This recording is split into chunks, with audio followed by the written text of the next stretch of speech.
How's it going, everybody? Welcome back to the Daily Dish podcast from the Iowa State Daily. I'm sports editor Brett Schwellmeyer, and I'll be your host like always, and I'll have my co-hosts introduce themselves. What's up, guys? Assistant sports editor Pavel Markovic.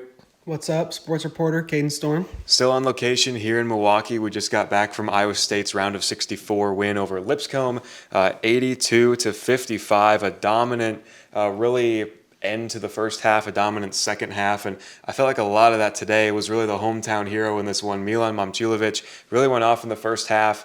Iowa State went on a 14-0 run after losing the lead after the under 12 timeout. So they fought back from that. Momcilovic really led the charge to get Iowa State the lead and stay in front for this one. Yeah, he was on fire. He kind of really showed off for his hometown from Milwaukee. I think it was like a 20-minute drive away from Milwaukee from the arena. So, it was very good to see that he was able to show out in front of his friends and family. I mean, the Iowa State section in general just kind of went off every time he made a basket. So, even just during that run specifically, he had 12 with the 14 points, which is just insane. Felt like Curtis Jones back at the BYU game. It's kind of just not missing at that point. It was just amazing to see. Yeah, like you said, Lipscomb got out to that lead about midway through the first half, and you're thinking, hey, maybe things could get dicey, but it was Momcilovic that closed the door on that pretty fast. We went on that run.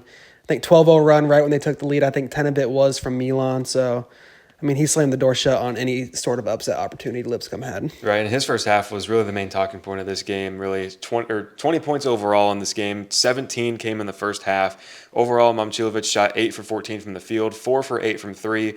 He was the only Cyclone who made multiple threes in this game. The other ones were Nate Heisey, who was perfect from the floor, 9 points on 4 for 4 shooting with a 3. Curtis Jones hit one of his 3. He trailed Momcilovic in points with 17. Then you had Cade Kellerman actually make a 3 with his career-high 5 points in this one. Yeah, Cade Kellerman, how about that? I think it was his first basket was off a steal, and then, finished it coast to coast, and then, I think it was an and one basket, but he couldn't finish off the and one. And then obviously the 3-ball was huge. Getting to see him kind of step up in this role. I know, Kaden, you had that in your article before the Lipscomb game, but still, it's just amazing to see what he's been able to do out there. Obviously, filling in the role for Keyshawn Gilbert in that rotation. And I'm excited to see where this could take them, especially, their next matchup, which we'll get into, which is Ole Miss. Yeah, having Cade really be contributing in the tournament is like, when you really step back and think about it, it's crazy. It's kind of we've kind of gotten a soft launch to it over the last couple weeks of the season with him getting more minutes. But if you would have told me in November or early December that Cade Kelderman would be putting in big minutes for Iowa State in the tournament, I'd call you crazy. But here's where we are. That's where we are, and he's doing a great job. Yeah, I've been really impressed with how he's been playing.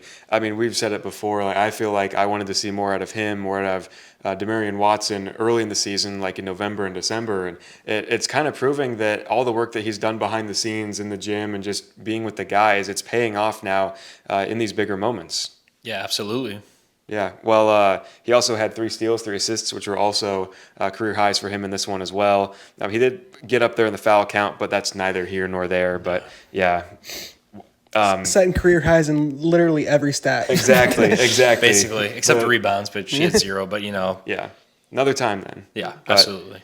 Yeah, it also points in the paint, I feel like, was just a huge emphasis of this one. The first 8 points for Iowa State came in the paint. Right. The first 4 all came from Taman Lipsey on drives to the basket. It was really, obviously the bigs got their fair share inside, but I thought the guards did really well of driving and finishing at the rim today. Absolutely. And you already talked about Nate Heisey being perfect. I felt like he was doing everything right in this game. He chose the right shots to pick, and he obviously nailed each one. And I think he played a overall really well game. He also added 6 rebounds as well. And then obviously talking about Taman Lipsey, coming off that injury, you think maybe I don't know if he'd be playing at his best, but 24 minutes, had 10 points, and really facilitated the offense, is playing, like Taman Lipsey has, and that was huge for them, like you said, in this guard play. Yep. You mentioned those points in the paint, and that was really, outside of Milan's performance, I think the driving factor behind Iowa State's win. I talked to a few of the players after the game, and they were saying that, Otzelberger knew that they had the size advantage, and they had a huge size advantage. Lipscomb was starting 3 guys under 6'3".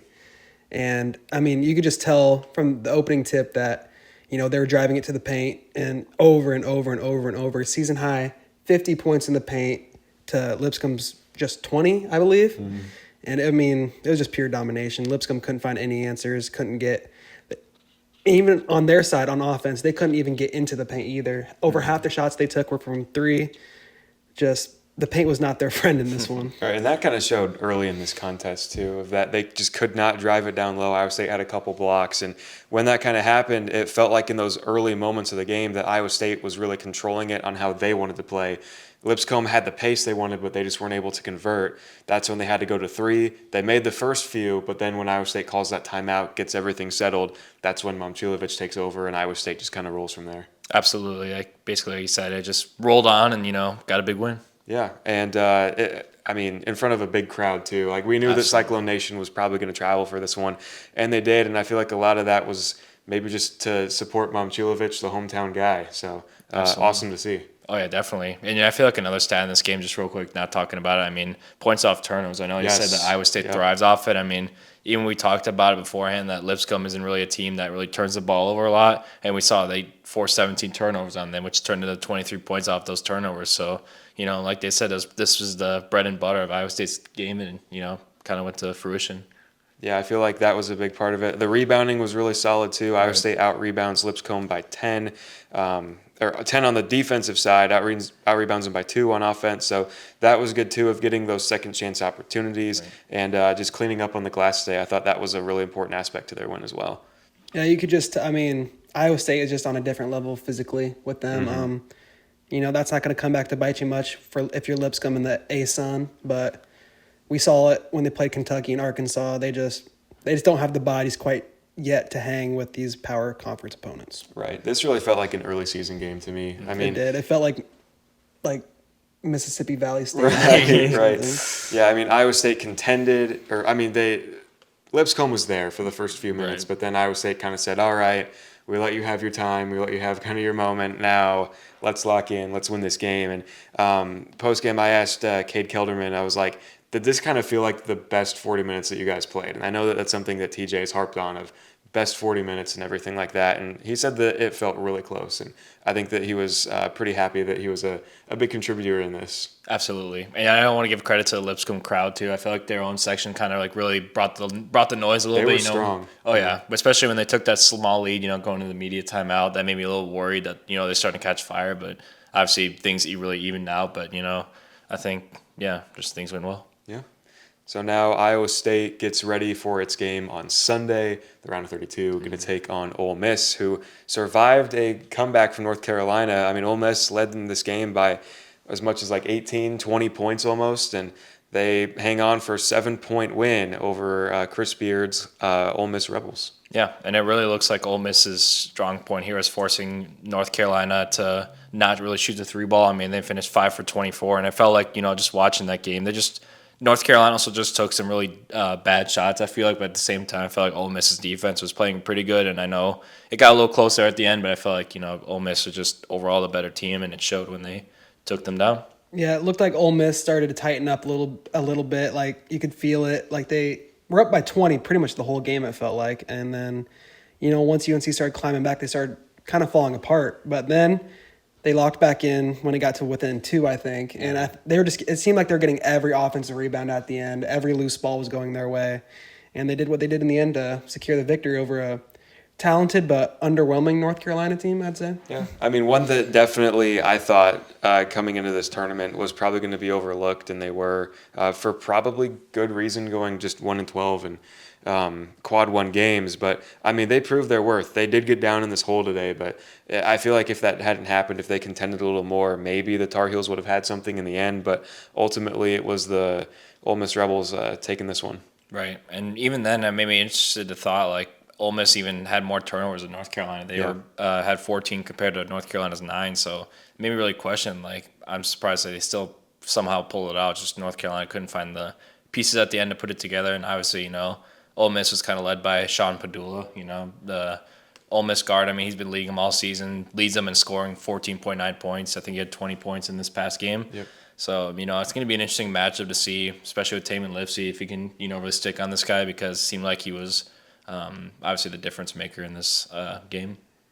Yeah, definitely going to be interesting to see. I feel like that's going to be the matchup to watch for. And one thing I was kind of interested with Iowa State's game, going back to the Lipscomb game, was just kind of how long Taman kind of stayed in the game. Like, he was in there with just a couple minutes to go, like 5-6 minutes left, still scoring, still making plays. But I was kind of thinking, like, does he really need to be out here right now? I know he played 24 minutes in this game, but I mean, down the stretch when Iowa State was up by like the high 20s, up to 30 at one point in the game, I was just kind of like, maybe we should have the bench play like a few more minutes, get them a bit more playing time, because it seems to work, and we've seen that with Kelderman over and over again. Absolutely, and he's proved it time and time again. I mean, even then, I feel like you can throw in Demarion Watson in there. I think he's been proved enough time and time that he's been able to be a key contributor when they needed him, but I honestly don't know if he'll see the court action again unless it's another Lipscomb situation, but I highly doubt that happens because different level of play that it has compared to these bigger opponents. Obviously now we're playing an SEC opponent. We've seen what the SEC's done this season. So,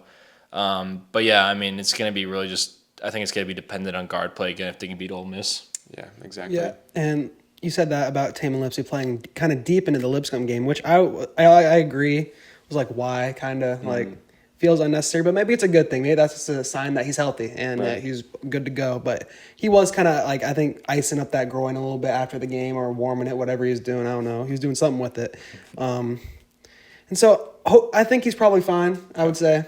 But, yeah, Cade Kelderman showed that he could handle the ball, take it up the court. What I see what could potentially be a problem is Kelderman on defense. We haven't really had to see him guard in like high pressure situations against real playmaking guards. He's held his own so far, but I think that's where you might start to maybe feel Gilbert's absence a little bit more. When you're getting up against a good guard play in March, you really just need to be on the ball. Yeah, I mean, guard play I feel like obviously the front court and the back court are both equally important, but I feel like when it comes down to this time, can you have guards that are versatile on every aspect of the game? And I feel like Iowa State has that. I mean, they've got guys who can score on all levels of the court. They've got fantastic defenders. It's just, can they all bring it together collectively against opponents that will get tougher as time moves on? Absolutely, yeah. And you got to be able to adapt in these kind of situations. No, you can't always go to the thing that always works. It's not always going to work. So you got to be able to pivot and see how it goes. And, I feel like as of now, I feel like I'm confident in Iowa State's ability to kind of do that because they seem like it's going well so far. I mean, obviously they got to win so far. So yeah. Just kind of looking at Ole Miss, their season that they've played a handful of ranked opponents, obviously because the SEC was really good this year. They had a ton of ranked teams, but I mean, when you really look at it, they didn't beat a whole lot of those ranked teams. Like they did beat Alabama on the road, they beat Kentucky at home, and they beat Tennessee at home, but that's it. And all the other top-ranked teams that they've played to, they did lose to. Some of those were close games, to be fair, but, I mean, when it really comes down to it, Ole Miss against ranked teams kind of struggles. Absolutely, and, they're probably going to have some struggles here. I mean, I'm assuming that what Iowa State's defense is going to carry over into this next game, what they did to Lipscomb, because you saw it, even nothing's really safe about what you do in the regular season. It's all about what you can do in postseason. So, yeah, I feel like Ole Miss can probably struggle a little bit, and I mean it showed. They had 14 turnovers against North Carolina. I think I expect that number to be a little bigger, maybe about the same. They're a team that seems like, I mean, I haven't watched too much Ole Miss basketball, but just kind of looking back at their games, they're a team that is very high ceiling, I feel like, but their floor is potentially kind of low. They kind of they dropped completely out of the top 25 for a while in the middle of the season, but they had a nice win right before the tournament against Tennessee, beat Oklahoma, but, they got back to the tournament, got dominated by Florida, and then lost to Auburn. Close game, but they're just so up and down, it looks like to me. And we're just going to have to hope they're down, I guess. Yeah, I guess we'll just have to wait and see which Ole Miss and which Iowa State team shows up on Sunday. Yeah, that kind of sounds like Iowa State. Right, Some yeah. points in the season. Yeah, right. Yeah.